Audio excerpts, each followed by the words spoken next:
안녕하세요.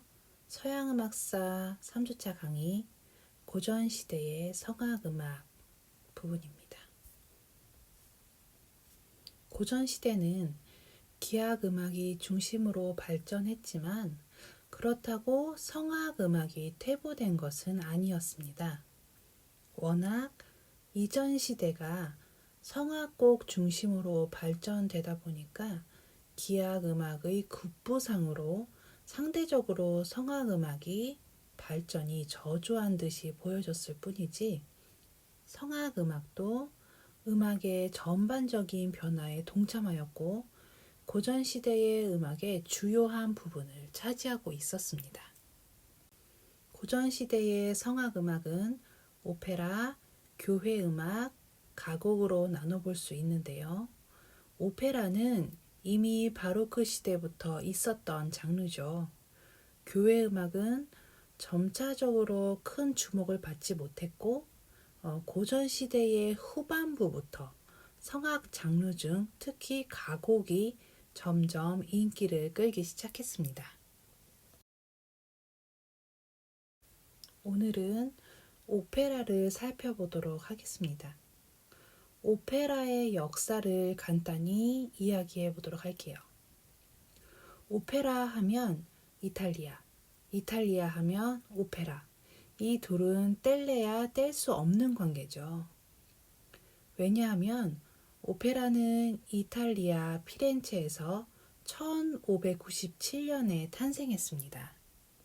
피렌체라는 도시는 문화예술을 사랑하는 멋쟁이 같은 귀족들이 주도하던 도시였어요. 그곳의 바르디 백작의 스터디 모임에서 그리스 비극을 주제로 음악극을 만들었던 것이 바로 오페라의 탄생의 순간이죠. 바르디 백작의 카메라타, 이 카메라타는 예술가 집단이라는 의미를 갖고 있습니다. 그리고 원래의 뜻은 백작의 집, 백작의 집에 있는 방을 의미합니다. 그러니까 그 방에서 모임을 하는 그 방에서 유래된 것이 바로 카메라타입니다. 우리 TV 프로 중 예전에 알쓸신잡이라는 것이 있었어요. 알쓸신잡 보신 적 있나요? 각 분야의 전문가들이 모여서 서로 지식을 공유하고 하나의 주제로 토론을 하는 프로그램이었죠. 그런 모습이 바로 카메라타와 비슷하다고 보시면 됩니다. 바르디 백작의 카메라타에서 모여있던 사람들이 연극과 음악을 합쳐서 표현하고 노래하는 형식을 만들게 된 것이죠. 이렇게 해서 오페라가 탄생하게 되죠. 첫 오페라는 야코포 페리라는 사람이 쓴 다프네인데요. 악보가 유실되면서 현재 전해지지는 않고 있습니다. 그 이후 몬테베르디에 의해 오페라가 대중화되었습니다. 그의 작품 오르페오라는 오페라가 바로 대중화를 이끈 오페라이죠. 오페라 하면 핵심은 아리아입니다. 아리아는 연극의 독백처럼 등장인물이 무대에서 홀로 노래하는 장면이에요. 아리아는 오페라의 꽃이고 오페라 가수들이 혼신의 힘을 다해 노래하는 관객들은 그러한 아리아의 매력에 매료되죠. 그리고 두 번째는 레치타티보입니다. 레치타티보는 극을 진행하기 위해 대사를 노래 형태로 부르는 것. 그러니까 대사를 말하듯이 노래하는 형식을 레치타티보라고 합니다. 낭송하다 또는 연기하다라는 뜻의 이탈리아어 레치타레에서 유래된 것이에요.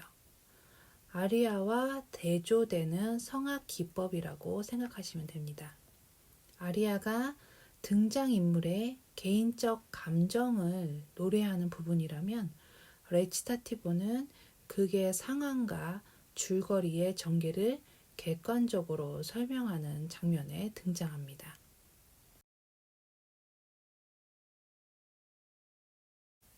이렇게 고전시대의 오페라는 이탈리아 오페라가 고전 음악의 전형적인 특징으로 잡게 되는데요. 오페라 세리아와 오페라 부파, 이렇게 두 부분으로 나눠집니다. 이 두 용어는 특정 이론에 의해 나눠진 것이 아니라 오페라의 성격에 따라 구별되었습니다. 오페라 세리아는 심각한 오페라로 전통성을 따르는 오페라였고, 오페라 부파는 희극 오페라로서 전통을 고수해야 하는 부담이 덜하다 보니 오페라 세리아보다 좀 더 개방적이었습니다.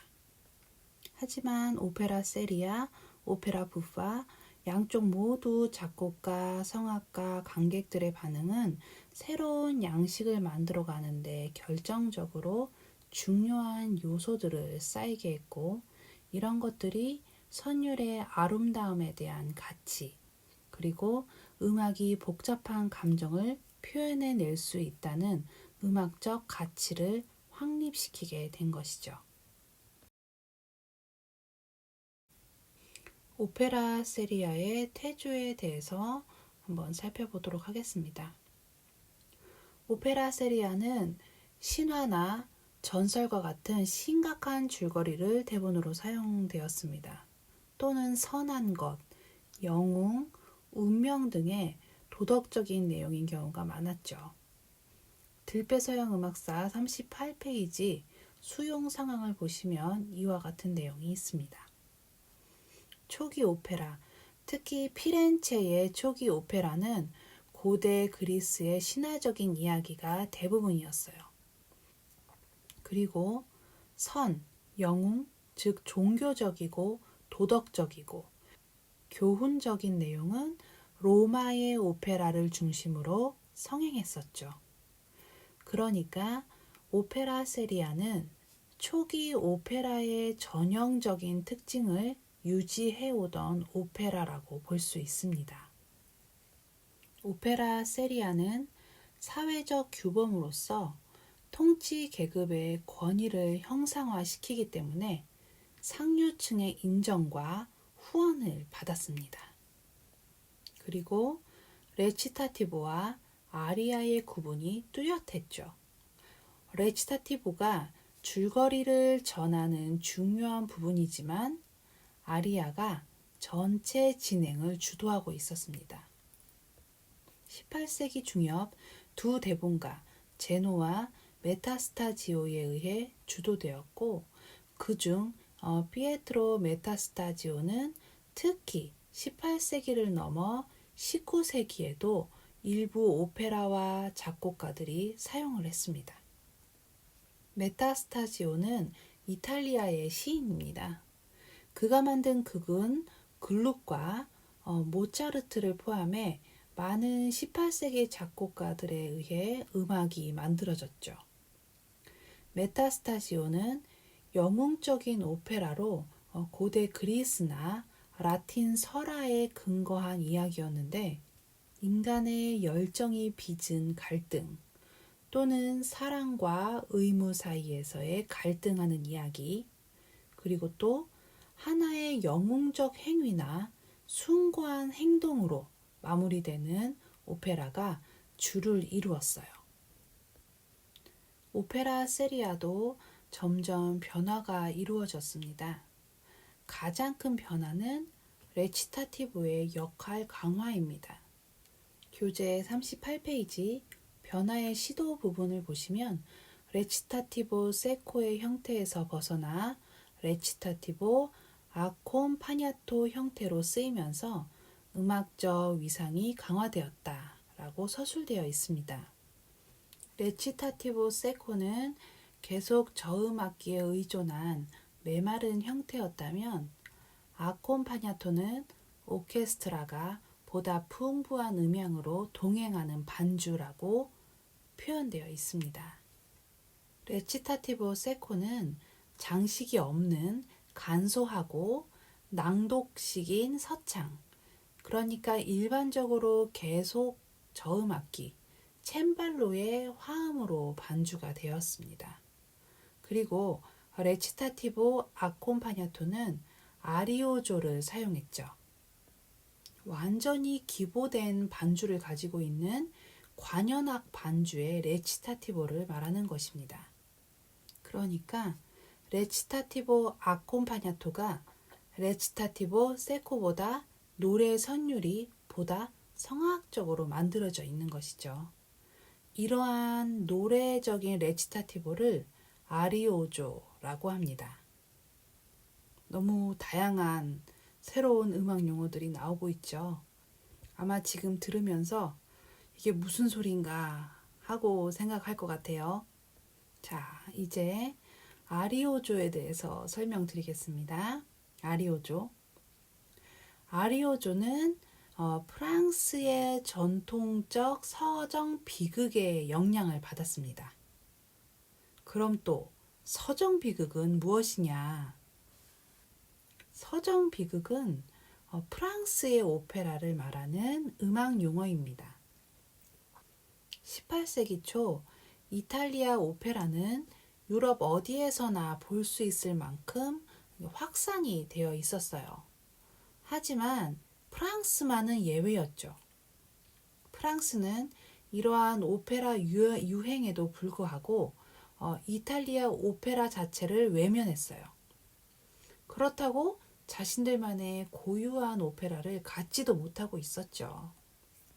이러한 가장 큰 이유는 프랑스가 그 당시 발레라는 전통 예술을 갖고 있었기 때문이에요.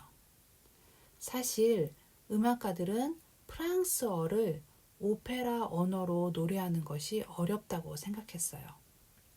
그런데 작곡가 릴리에 의해서 발레와 오페라를 결합한 오페라가 탄생하게 되었어요. 마찬가지 신화를 소재로 하는 대화체와 노래가 곁들어진 발레 공연이었죠. 이것을 비극 발레라고 불렀고 그중 릴리가 오페라의 레치타티보를 가미하면서 극 음악을 만들었고요. 그것을 바로 서정적 비극이라고 합니다. 오페라 세리아가 어떻게 고전시대에 변화의 시도를 해왔는지를 알려면 오페라 세리아가 어떠한 형태로 진행되는지를 알아야 되겠죠. 지금부터 오페라 세리아의 내용을 한번 보도록 하겠습니다.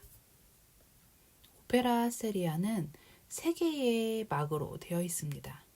이 세 개의 막은 거의 예외 없이 레치타티보와 아리아가 교대되는 형태로 구성이 되어 있습니다.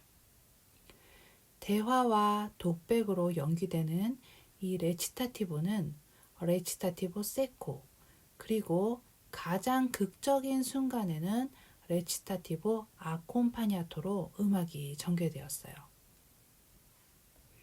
18세기를 거치면서 오케스트라의 역할이 중요해지고 점차적으로 확대되어 가긴 했지만 오케스트라는 서곡을 제외하고 주로 오페라 가수의 반주를 담당을 했죠. 이탈리아 오페라의 음악적 관심은 아리아에 집중되어 있었습니다. 그리고 18세기 전반부터 선호된 이 형식은 다카포 아리아였습니다. 극작가 메타스타지오의 이연 아리아 텍스트는 다카포 아리아의 표준형에 맞춰 음악을 붙였습니다. 다카포 아리아, 말 그대로 다카포는 처음부터라는 뜻이죠. 아리아의 처음으로 다시 돌아가 첫 부분을 반복하여 그러니까 A, B, A 형식을 만들어내는 것을 말합니다. 다카포 아리아의 형식에 대해서 다음과 같은 표를 보면서 한번 알아보도록 하겠습니다. 좀 전에 얘기했듯이 다카포 아리아는 크게 섹션 1과 섹션 2로 나눠지고 다시 처음으로 돌아가서 섹션 2를 반복하는 형태가 다카포 아리아의 구성입니다. 리토르넬로는 오페라의 도입부나 중간에 짧게 삽입되는 기악 반주를 말하는데요. 쉽게 말해서 후렴과 같은 것이라고 생각하면 돼요. 첫 번째 성악이 시작되는 A1은 텍스트 1년에 음악을 붙이고 으뜸조에서 나타나 딸림조 또는 가까운 1차 관계조로 전조를 합니다. 그리고 다시 리토르넬로가 등장하고 두 번째 성악 A2는 텍스트 1년을 반복합니다. 이때 A2는 주 선율 또는 변형된 선율로 나타나고 다시 뒤이어 리토르넬로가 반복됩니다. 자, 그리고 텍스트 2연에 음악을 붙인 B 섹션은 한 번만 들을 수 있는데 대부분 이 섹션에서는 서로 다른 템포 또는 다른 박자를 가지며 대조적인 조성을 나타냈고요. A와 B 섹션에 모두 끝나기 전에 일반적으로 페르마타가 등장하면 가수가 카덴자를 부르며 이끌어가기도 했습니다. 이때 가수는 선율에 장식을 덧붙여서 화려하게 노래하고 다시 또 돌아간 거죠. 처음으로. 첫 번째 섹션으로 반복을 하게 되는 것. 이것이 바로 오페라 세리아의 기본적인 형태입니다. 오페라 세리아는 이렇게 18세기 초 몇십 년까지 이러한 형태를 따르지만 1730년대가 시작되면서 작곡가들은 낙천적 분위기에서부터 비극적 상황에 이르기까지 이런 다양한 음악적 재료를 사용해서 감정을 표현하기 시작합니다. 여기 사진으로 보이는 작곡가는 크리스토프 윌리발트 글록입니다. 이탈리아 작곡가예요. 오페라 세리아에 개혁을 했던 작곡가죠. 1750년대 오페라가 전통적인 이탈리아 양식에서 개혁운동의 영향을 받게 되었고 오페라 오르페오와 에우리디체, 알체스터 등에서 다카포 아리아의 형식이나 가수가 장식적 변주로 기교를 자랑하는 이러한 욕심에서 벗어나 음악적 표현이나 극의 줄거리를 위한 음악을 작곡하였습니다. 그리고 서곡을 오페라의 필수 부분으로 만들었어요. 서곡은 작품 전체의 흐름과 함께 연결되도록 하였고 아리아 중심이었던 오페라를 아리아를 줄이고 오케스트라 반주와 레치타티브를 늘리고 합창이나 중창 이런 곡들을 더 강화시켰죠. 이렇게 해서 하나에만 치중된 음악이 아닌 레치타티브, 아리아, 합창, 그리고 오케스트라 서곡 이런 다양한 음악들이 통일되게 하는 이러한 개혁을 일으킨 거죠. 그리고 또 오페라 세리아뿐만 아니라 당시에 프랑스의 서정 비극의 단점까지 개선해 보려는 노력을 보이면서 프랑스와 이탈리아의 오페라를 통합시키고자 노력했던 작곡가입니다. 글록의 오페라 오르페오와 에우리디체의 3막 중 어떻게 하라고 에우리디체 없이를 한번 보도록 하겠습니다. 글록의 오페라 기억을 알아볼 수 있는 대표적인 작품이 바로 오르페오와 에우리디체입니다. 지금 보이는 그림은 우리 교재에도 있죠. 1764년 파리에서 출간한 악보에 쓰인 그림입니다. 이 곡은 1762년 비엔나에서 초연되었고 그리고 전통적 오페라 세리아처럼 고대 그리스 신화를 소재로 다룬 그리고 이탈리아어로 되어 있는 작품입니다. 이 오페라의 줄거리는 오르페오의 이야기입니다. 사랑하는 아내 에우리디체를 잃은 오르페오는 그녀를 다시 찾을 수 없다면 차라리 죽어서 그녀와 함께하겠다 맘을 먹죠. 그때 사랑의 신 아모레는 오르페오가 저승에 가서 아내 에우리디체를 데려올 수 있도록 허락합니다. 오르페오의 하프 연주에 홀딱 넘어간 저승사자는 에우리디체를 데리고 올 수 있도록 또 허락하게 되는데, 대신 세상 밖으로 나오기 전까지 절대로 뒤돌아 그녀를 확인하지 말라, 이렇게 이야기를 합니다. 그런데 에우리디체를 찾아도 보지 않는 오르페오에게 에우리디체는 사랑이 식었다고 오해를 하고 다시 저승으로 가겠다고 하자 오르페오가 뒤를 돌아 에우리디체를 바라보죠. 그 순간 에우리디체는 죽게 되죠. 이때 부르는 노래가 바로 어떻게 하라고 에우리디체 없이입니다. 이 오페라의 선율을 들어보면 주인공은 화려한 꾸밈 없이 매우 절제된 감정 표현으로 노래합니다.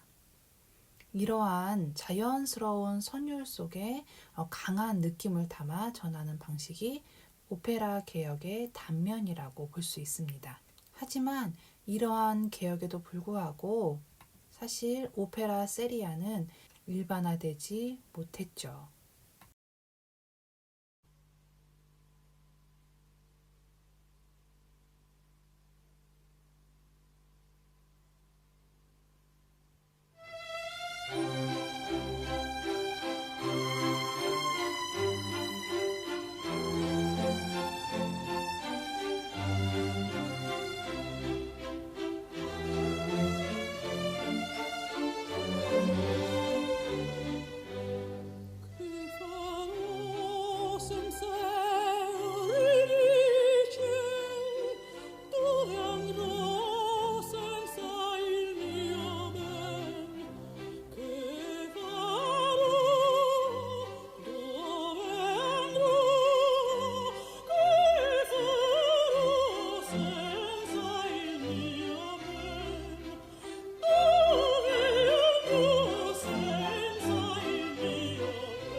들배 서양음악사 42페이지 오페라 부파의 번성을 알아보도록 하겠습니다.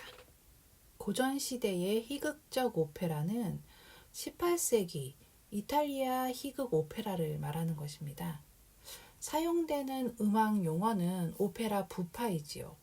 하지만 또는 드라마 지오코, 익살극, 코믹 디베르티멘토 또는 익살 스케르초, 음악 코미디, 그러니까 코메디아 페르 무지카 등 여러 명칭들이 존재했었습니다. 18세기 극적 줄거리가 비극이나 희극으로 분리되는 경향이 나타나면서 희극적 요소는 변두리로 밀려나게 돼요. 그러면서 소외됐던 희극적 요소는 오페라 세리아의 막과 막 사이에 연주되는 독립된 막간극처럼 되었던 거죠. 청중들이 편하게 가볍게 즐길 거리를 제공한 것이 바로 이 막간극 인터메조입니다. 막간극은 바로크 시대의 베네치아와 나폴리에서 발달을 했고요. 오페라 세리아의 막과 막 사이에 단편으로 공연되었습니다. 그런데 이 오페라 세리아에서 단막극이 인기를 엄청 끌게 된 거죠. 그러면서 보수적인 인사와 진보적인 인사들 사이에서 부폭 논쟁이 벌어집니다.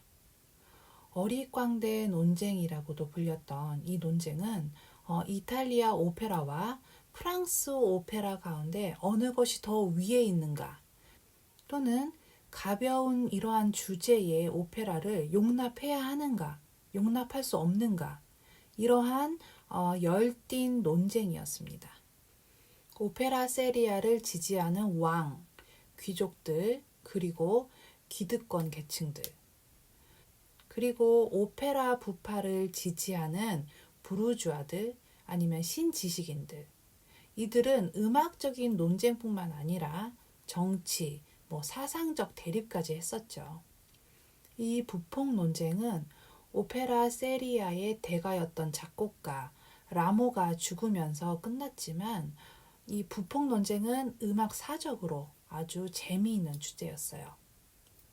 왕과 귀족의 전유물이었던 오페라가 일반 대중들도 즐길 수 있게 그렇게 바뀌는 과도기적인 시기의 사건이었던 거죠. 오페라 부파의 해악과 풍자 스타일은 어떻게 보면 우리나라 전통 마당놀이와 같은 극에서도 보여졌어요. 왕이나 양반들 희극적으로 풍자하면서 평민들에게, 서민들에게 웃음과 삶의 희망을 주었던 거죠. 여러분들 우리나라 영화 왕의 남자 봤나요? 가무성이 나왔었죠. 거기서도 가무성이 왕을 희롱하는 장면이 나옵니다. 그러면서 이런 대사를 하죠. 왕이 보고 웃으면 희롱이 아니지 않소 라고 말하는 것처럼 18세기에 왜 서양에서 오페라 부파가 열광했는지, 그리고 기득권자들, 왕, 귀족들은 왜 씁쓸한 웃음을 짓고 이러한 공연을 금지시키려고 했는지를 아마 이해할 수 있겠죠. 오른쪽에 있는 그림은 밀라노 스칼라 극장 박물관에 있는 베네치아의 막간극 장면을 보여주는 그림입니다. 들배 서양음악사 교재 43페이지에 보시면 같은 그림이 있습니다.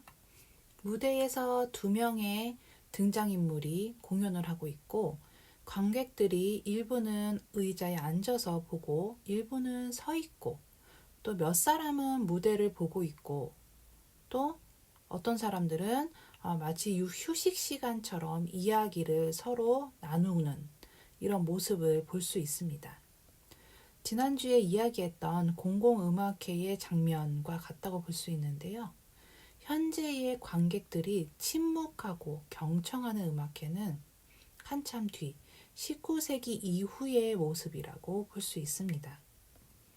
그림처럼 막간극은 2명의 등장인물 소프라노와 베이스가 일반적으로 등장을 하고요. 레치타티브와 아리아를 교대로 연주하는 오페라 세리아의 전형적인 연주 방식을 그대로 따르고 있습니다. 하지만 내용 면에서는 오페라 세리아의 웅장하고 영웅적인 방식, 이러한 방식과 뚜렷이 대조를 이루는 과도한 풍자, 이러한 풍자와 해악을 바탕으로 하고 있습니다. 희극적 요소 중 막강극으로 대표적인 작곡가 페르골레지의 많이 힘이 된 하녀를 들어보도록 할 건데요. 이 곡은 오페라 세리아 자부심 강한 죄수에 삽입됐던 막간극입니다. 1733년에 초연되었었기 때문에 시기적으로 보면 바로크 오페라이지만 내용 면으로 볼 때는 고전적 오페라의 성격을 갖고 있죠. 오페라 세리아의 막간극으로 쓰였기 때문에 사실 중요한 부분이 아니었습니다. 그런데 관객들에게 엄청난 인기를 받았던 작품이죠. 아무도 예상을 하지 못했던, 이렇게 인기를 끌게 될지 몰랐던 거죠. 요즘 말로 그 당시에 대박이 났던 거예요. 등장인물은 부유한 미혼 남성 우베르토, 베이스와 그의 하녀인 세르피나, 소프라노, 그리고 말 못하는 시종 베스포네, 무언의 연기만 합니다. 이렇게 달랑 3명의 등장인물만 나옵니다. 오페라의 줄거리는 우베르토의 하녀 세르피나가 마님이 되는 내용으로, 사실 하녀가 귀족의 부인이 되는 것 그 자체가 그 당시의 지배 세력에게는 별로 달가운 것은 아니었습니다. 이 작품은 그 시대의 사회적 구조에서 일반 시민의 정서를 대변해주는 역할을 한 것이죠. 마치 마당극과 같이 두 남녀의 주인공이 단순한 선율로 줄거리를 엮어갑니다. 우베르토는 먹을 것을 빨리 가져오지 않는 이 하녀 세르피나에게 투덜투덜거리며 빨리 가져오라고 방울을 막 올립니다. 뒤늦게 들어온 세르피나가 부르는 이 아리아가 바로 이 우리 성미급한 양반이라는 곡입니다. 하녀 세르피나가 주인 우베르토를 비웃는 듯한 표현으로 노래하는 막간극이죠. 세르피나는 노래의 중간중간 쉿, 쉿 이라는 의성어를 이용해서 주인의 말을 막으면서 잔소리 듣기 싫으니 그만 좀 해라 하고, 잘난 체 하지만 제겐 소용없어요 라며 익살스럽게 표현하는 곡입니다. 의성어 쉿, 쉿 하고 반복되는 이 부분은 그 당시에도 엄청난 유행이 되었다고 합니다. 이렇게 재치 있는 이야기가 자연스러운 선율로 표현된 막간극이 오페라 부파가 번성할 수 있도록 한 단계 올려준 곡이라고 할 수 있습니다. 한번 오페라 영상을 보도록 하겠습니다. 네, 이제 오페라 부파라는 장르의 발달을 보도록 하겠습니다. 고전 시대의 희극적 오페라, 그러니까 오페라 부파는 나폴리에서 발달한 음악 코미디, 이 음악 코미디가 시작이라고 볼 수 있습니다.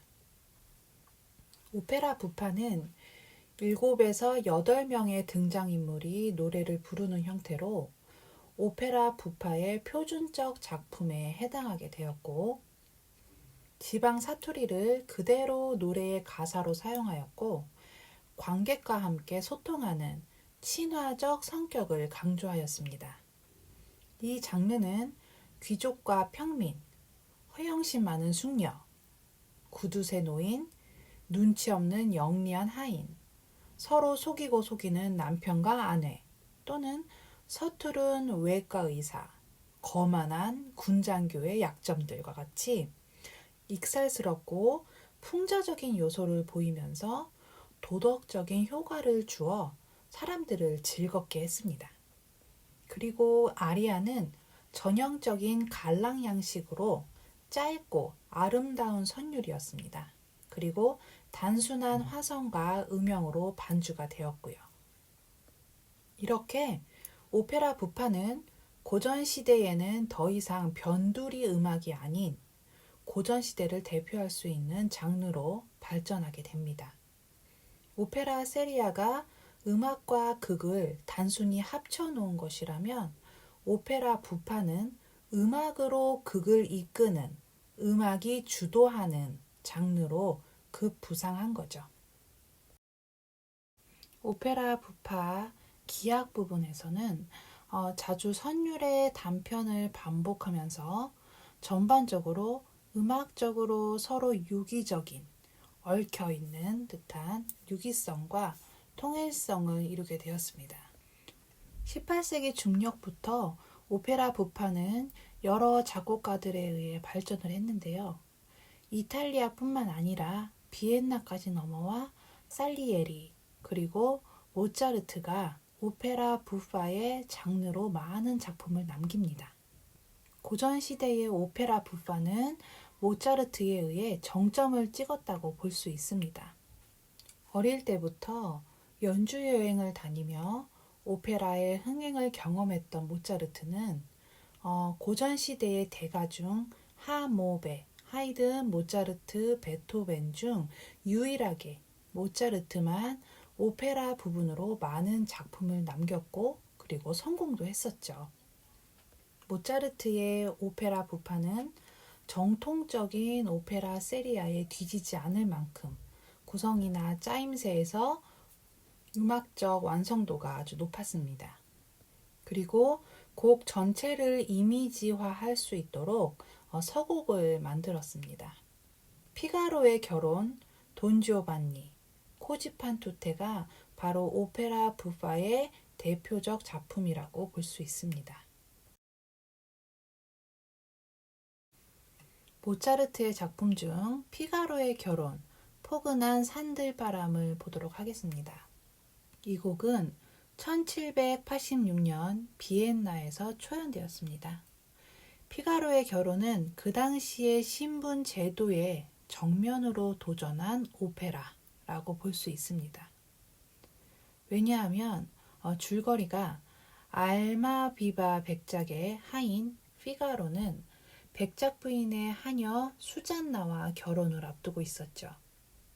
바람둥이였던 백작 알마비바는 부인 로지나를 수없이 좌절시켜 왔었습니다. 그리고 거기에다가 수잔나에게 이제 흑심을 품게 되죠.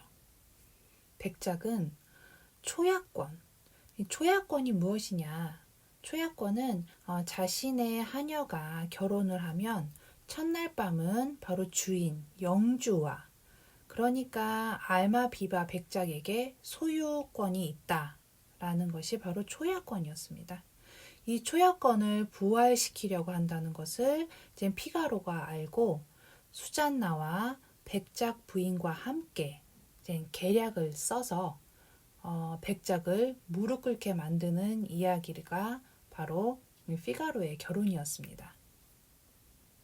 어디 감히 신분 낮은 하인이 백작의 무릎을 꿇게 하겠습니까? 이런 것 자체가 엄청 도전적이었던 것이죠. 포근한 산달바람은 이중창입니다. 백작 부인과 수잔나가 백작을 혼내줄 방안으로 가짜 편지를 쓰면서 부르는 이중창이죠.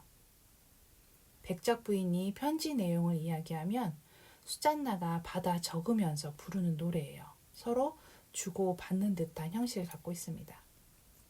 산들바람이 부는 오늘 저녁 숲속에서 만나자, 이런 위장 편지를 쓰고 서로 만족해하면서 웃는 바로 그 장면에서 나오는 노래죠. 모차르트는 이 이중창에서 극적인 효과를 편지를 받아 적는 형태로 전개하고 있는데요. 백작 부인이 먼저 전하면 수잔나가 다시 그것을 받아 적는 행위를 음악으로 마치 산들바람처럼 서로 주고받으며 흐르는 형태입니다. 사실상 계략을 짜는 어떻게 보면 심각한 부분임에도 불구하고 장면상으로는 부담스럽지 않게 단순하고 자연스럽게 흐르는 음악을 만든 것이죠. 이렇게 오페라 부파는 모차르트에게서 높은 음악적 완성도를 보여주었습니다. 한번 음악을 들어보도록 하겠습니다. Cosa mi narri? E che ne disse il conte? Lì si leggeva in fronte il dispetto e la rabbia. Piano, che meglio or lo porremo in gabbia. Dov'è l'appuntamento che tu gli proponesti? In giardino? Fissiammi un loco. Scrivi, ch'io scriva. Ma signore, scrivi, dico. E tutti io prendo su me stessa. Canzonetta sull'aria.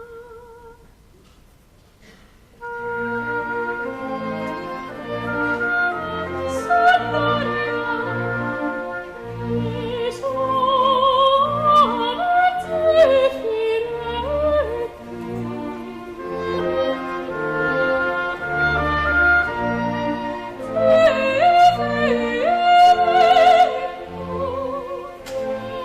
E stasera spirerà.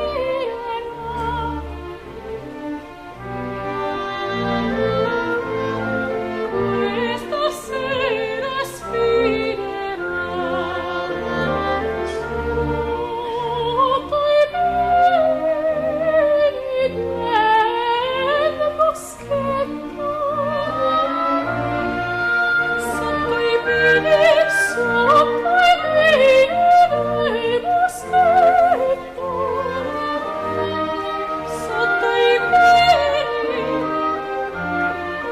del boschetto, e già il resto capirò, certo, certo il capirò, e già il resto capirò.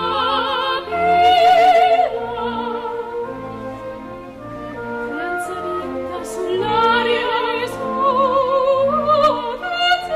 zeffire, stasera spirerà nel boschetto, e già il resto certo,